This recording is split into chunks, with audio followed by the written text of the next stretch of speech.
Is that a chocolate orb? The Netflix TV game show Squid Game The Challenge is in the middle of a controversy right now because some of the contestants say that they were put in danger. This is of course based off of the very popular and anti-capitalist TV show Squid Game, and apparently the cash prize is the biggest in television game show history. The challenge in question was red light, green light. I'm sure you're familiar. But if you lose, a little pack of fake blood explodes from under your shirt, and the show was filmed in January in an aircraft hangar, which means it was freezing cold. This challenge lasted for 9 hours.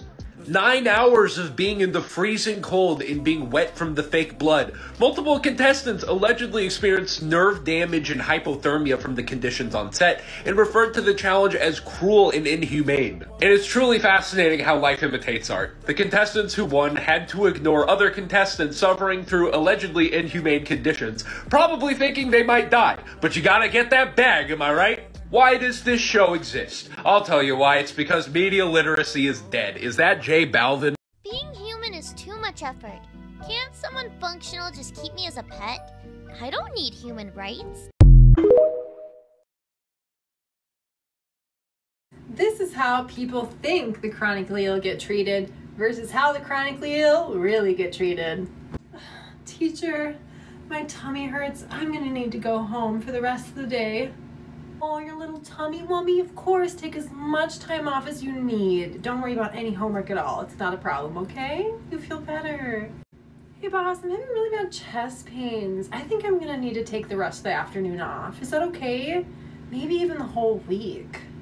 Chest pains? Oh, wow. Take off the month. You take care of you.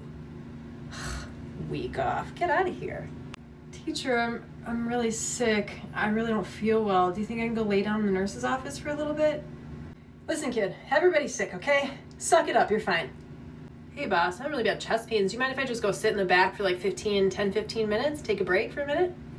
You know, we don't make these sort of accommodations for any of the other employees. No, you can't sit down for 10 to 15 minutes. You always have chest pains. You'd be sitting down every 10 to 15 minutes all day long, every day. You're fine. Suck it up. Relax. We need to arm the teachers. If you care about children, then you would want to arm the teachers. Hell yeah, let's arm the teachers. What better way to honor these stressed out, overworked, underpaid people than by giving them guns? What you want to do? Pay them better? Hell no, guns. Give them better access to school supplies and educational resources? Hell no, guns. Expand mental health services as a means of decreasing the likelihood of a school shooter happening in the first place? Hell no, guns. The idea of not being able to solve any problem by simply shooting it is something out of the playbook of them string bean chewing, Bluetooth abusing, Mazda Miata driving liberals. Now I know what you're thinking. How can we afford to arm and train every single teacher in the United States of America? It's simple. We ask all them teachers how much money they need for textbooks and school supplies and hazard pay and all that stuff, and then we take that money and spend it on guns. What would you rather have in a classroom anyway instead of guns? Books? What are you, communist? You use my tax dollars to teach anything other than what's written in the 3 Bible verses I've actually read? We gonna have a problem. But you want to use my tax dollars to force educators to become soldiers? Well, there's my civic duty, and I'm happy to pay for it. It's like my grandpappy used to say, if it don't go boom, get it out of the classroom. Grandpappy was a wise and deeply troubled individual. Now, you might be thinking, what's to prevent this teacher from snapping and using the gun in a sinister and violent fashion? We also arm the students. That way, the teachers watch out for the school shooters, the students watch out for the teachers, and the Michigan militia watches out for the students. There you go. Everybody wins. Schools should also replace history classes with combat drills to make sure I'm getting my money's worth. Yeah!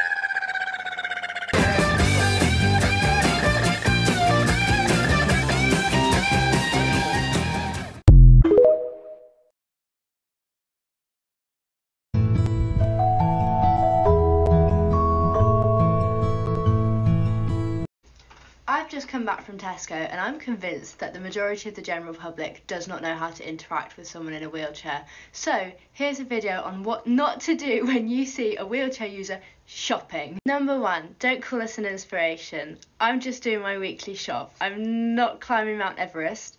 I'm just here the same way you are, doing a chore. I'm not inspirational for doing this just because I'm in a wheelchair. So don't say, oh my god, it's so amazing to see you out and about like this, how incredible, because it's really patronising and it's a bit weird. Number 2, if a wheelchair user asks you to get something off of a high shelf for them, that is not an invitation for you to start judging their food choices. I had someone today who got something off of a shelf for me and then started like judging me about it and go, oh, you're going to buy that? That's quite expensive, isn't it? Yeah, it is actually, but I have dietary restrictions and that is the one brand that I can eat, so I know it's more expensive than the other options, but here we are. And finally, the person who is getting the things off of the shelf for the disabled person is not an inspiration or a hero. I had some bloke come over, he helped me get something off of a shelf, all good, he walks off, and some lady comes up to me and goes, oh, it absolutely melts my heart when people do that. What? Get something off of a shelf for someone? I asked him to and he did, like that's nice of him and everything, but he's also not going to get a Medal of Honour for it. It melts your heart. What is your heart made out of? But without the incentive of the high pay, who would want to be a doctor? Me. If a barista and a doctor made the same amount, then who would want to be a doctor? Me. Why? Because I want to be a doctor. One day you'll never see me again. They mistook my kindness for weakness.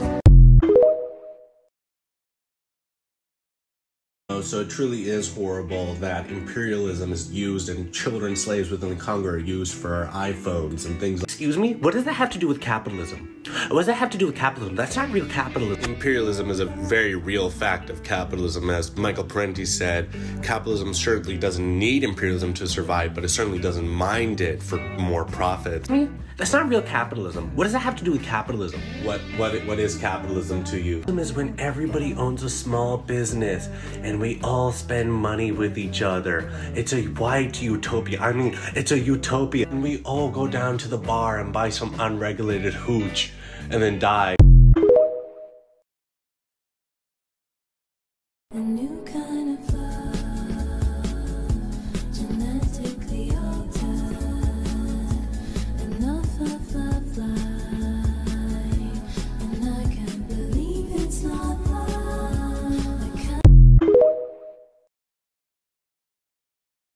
Almost all your taxes go to military installations on foreign bases, 800 of them, but no other country has a military base in America, cause it's a fear tactic, it's a fear tactic. We are a fascist police state,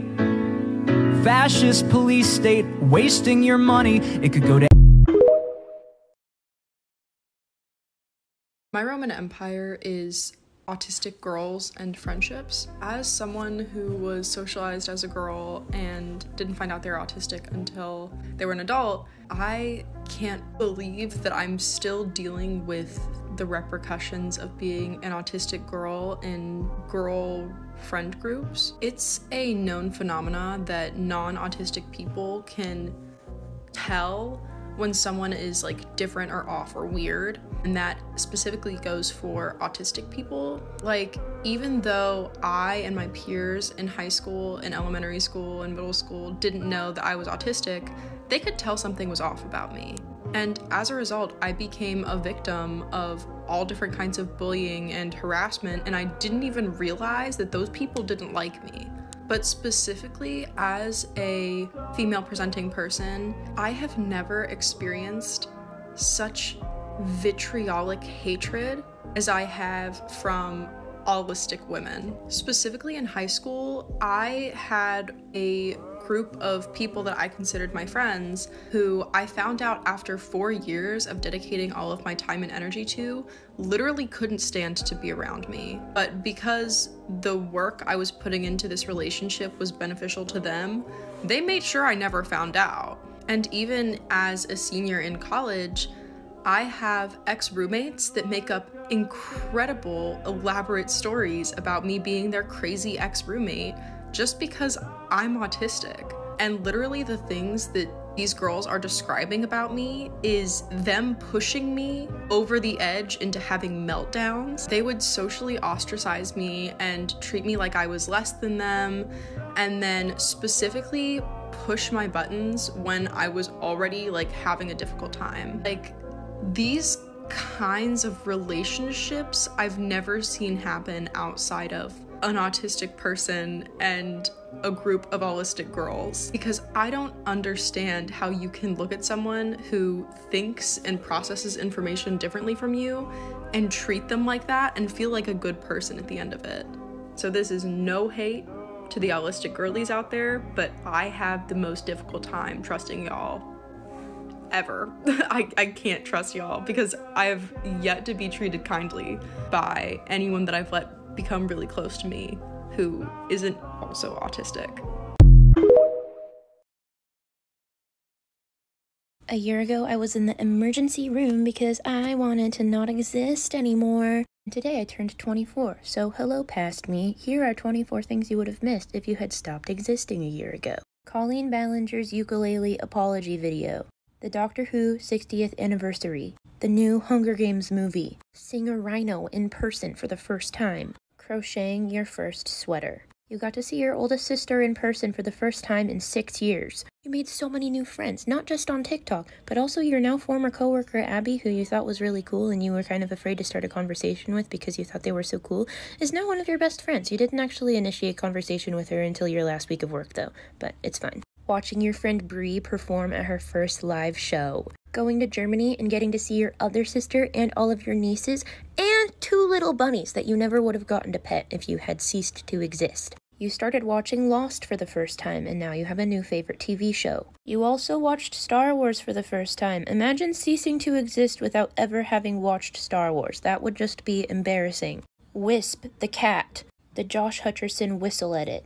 Going to Crater Lake for the first time. The Ocean Gate submersible crash. Making your cats wear tiny little hats. Meeting your best friend from Tumblr in high school in person for the first time. George Santos being expelled from Congress and making cameos. You know that Korean restaurant you've been debating going to? Well, you finally went there and it's amazing, and that's where you're going for your birthday today because you liked it so much. So how foolish would it have been to cease to exist before you got to try your next birthday dinner? Amanda Bynes started a podcast. You wrote a song about how you feel right now, and you called it Little Bird, and then you posted it, and it went viral, and then somebody made an illustration of it, and then that got turned into a book. And you kept making songs, and you kept making videos every day, and now more than 500,000 people follow you. Including, but not limited to, Peach PRC and Elise Myers, and you have been totally chill about it this entire time. Thank you to all of the tiny people who live inside of my phone for being so nice to me,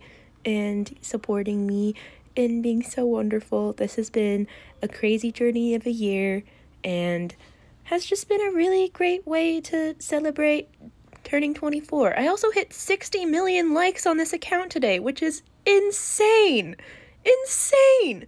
Like, I don't even know how to conceptualize everything that has happened in the last 365 days, and I cannot be more eternally grateful. So thank you, everybody. You are all invited to my birthday party. I'm not having a birthday party because I don't like parties, but we can have a pretend birthday party.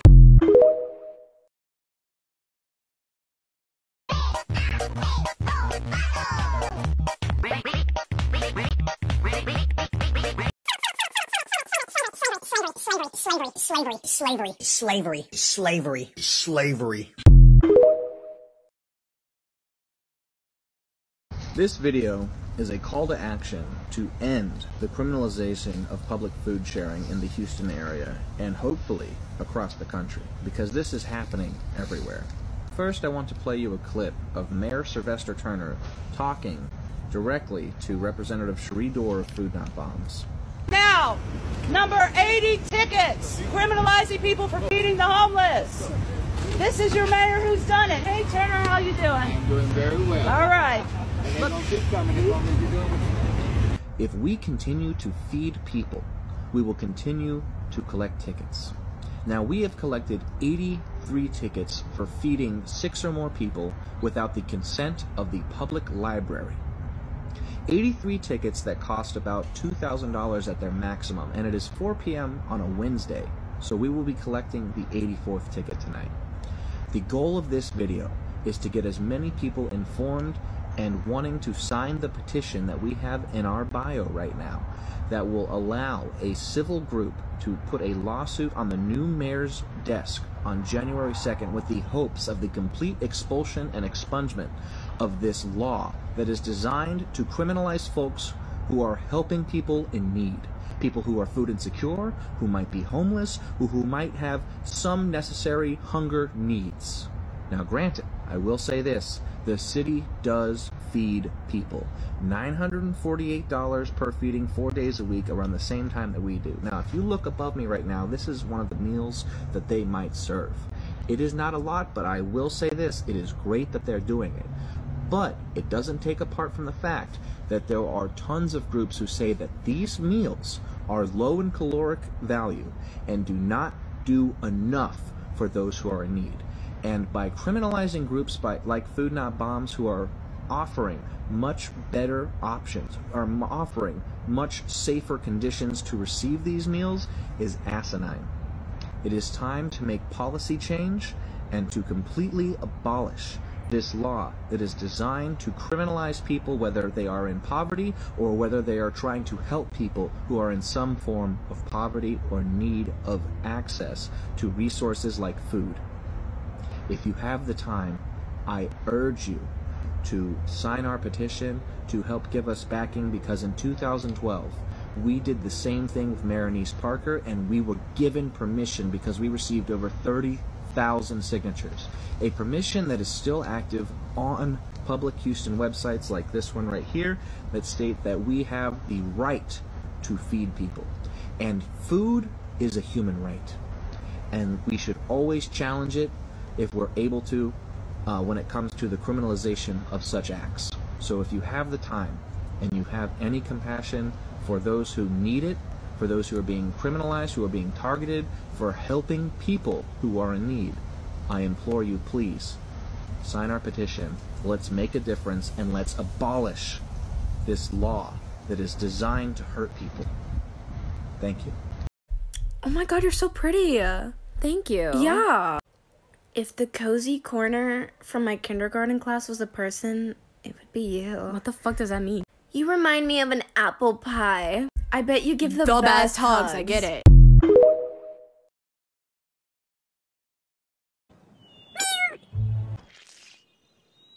I told you we needed more glitter.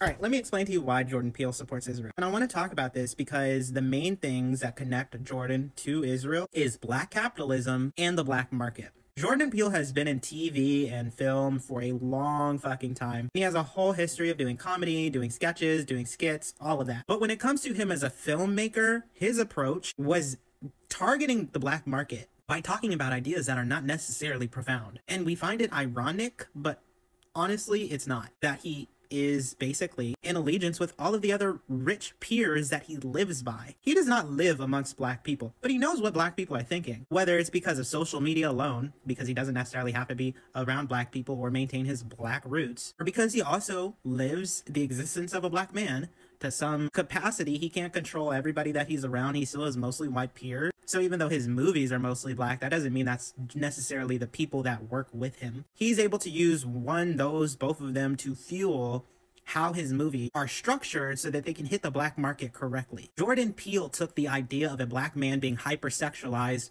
in a relationship with a white woman. That is just normal fucking shade room shit. Like, it's not that deep. He just elaborated on this idea of hypersexualization and slavery, combined them, and then made a trippy movie that people would gag over. Because these topics are topics, while being heavily explored and understood within black spaces, ideas that are not explored by Hollywood. Hollywood traditionally explores Black experiences through the lens of a white man. And for a lot of that reason is to why that there are not a lot of Black leads in movies. There are Black love interests, maybe Black enemies or villains, but having a man as the main cast member, not something that's explored that much. So he combines a topic that Black people talk about a lot, especially when Black men are, mostly due to patriarchal reasons, a big part of the conversation of Black conversation. It was very easy to come up with this idea and market it and do a lot of success from it while actively having anti-Black sentiments. When it comes to Out, they took the idea of a Black family and flipped it on his head, inverting the idea that a normal Black family will go to a place and it'll be normal and chill and whatever. Nothing profound. It was dark, it was fantastical. It combines these ideas of governmental conspiracy theories, secret laboratories, and the most it does with conversating with regard to Blackness is through the lens of white vacation culture and white peer relationships. Like the family they vacation with is a wealthy white family. And what they're doing, I would argue to say, isn't particularly the typical Black vacation experience. But within the interpersonal relationships of the family, yes, they're dark skinned, which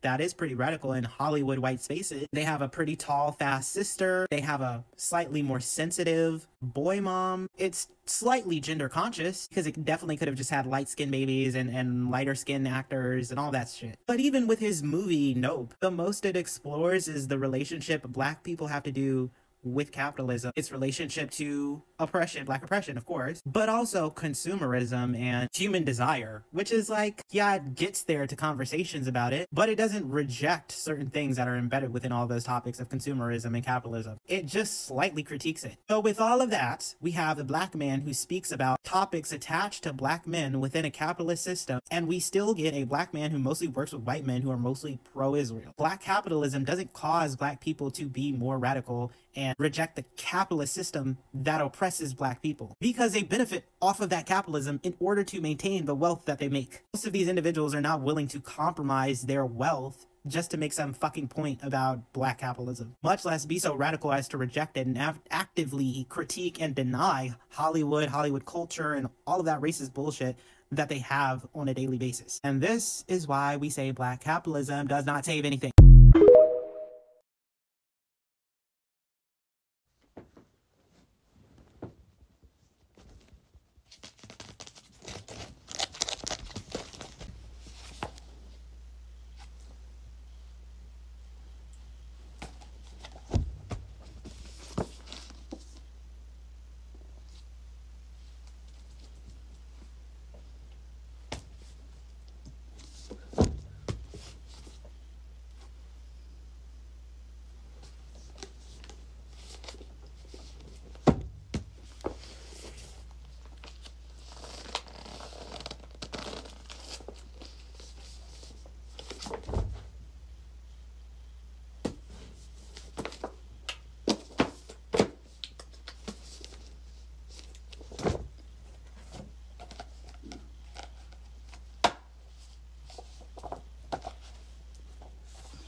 Aw, shit! You don't know about doing whatever the fuck you want? Damn! I'm sorry, man. Hope you find that someday. All right, John, we've served 6 people. You ready to get your ticket? Let's do it. All right. Okay, John, you're going to be cited for violating the food service food ordinance. Officer Rand is going to issue you the citation.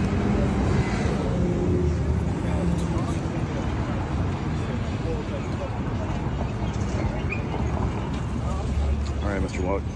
It's going to be 1400 Lubbock, court number 3, 6 o'clock on the 9th of January, okay? All right, day after my birthday. Yay. Sorry about that. Conduct a food service event without consent of property owner, right?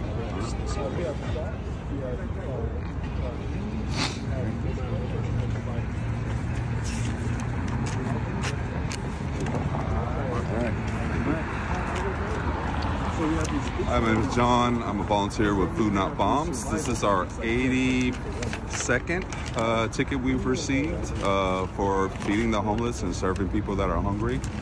We just need your help to help get the word out and let people know what's going on over here. And if you want to come, if you're in the Houston area and you want to volunteer, you can come here Monday, Wednesday, Friday, or Sunday on the corner of Smith and McKinney. There you go. Smith McKinney at 7:30 p.m. Sharp.